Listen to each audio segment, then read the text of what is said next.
Occasionally, when flying along IFR, you hear a pilot who sounds quite excited. The tone of his voice makes it apparent that he's under some stress. The reason for this is usually turbulence, or it might be an accumulation of ice or a mechanical problem.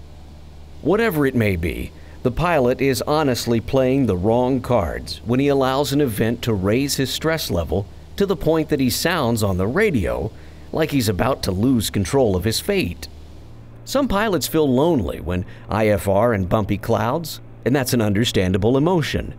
You are indeed all alone with the airplane and the clouds. Perhaps it is this realization that can do you the most good when the going gets rough.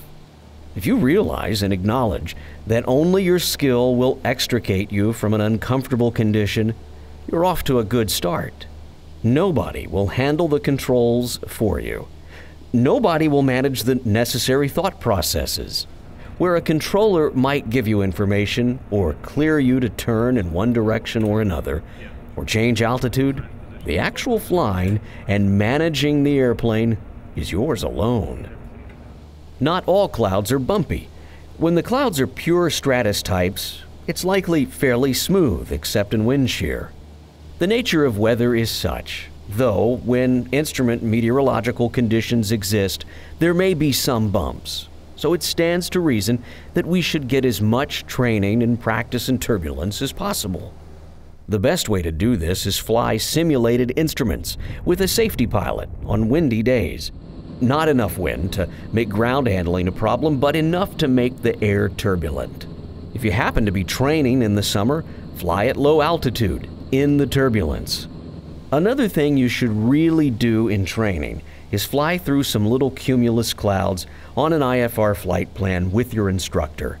Avoid the big ones for sure, but stick your nose in those little puffies that top out under 10,000 feet. By doing this, you can see the nature of turbulence in cumulus clouds and gain a greater respect for the churning that goes on in those clouds. The best pilot in turbulence is the pilot who's not surprised by it and who has had experience flying in it. Next time you're out flying in those bumps, try for a moment just holding the control wheel stock still. Watch what the airplane does. Then start making control movements only as necessary to maintain straight and level flight. Make them as gently as possible. Chances are you'll find yourself sweating less. Having a plan for any and every eventuality is a great aid to keeping cool in the cockpit. Likely, the pilot who sounds frantic is the pilot who is sitting in the left front seat of the airplane, dumbfounded, wondering what comes next.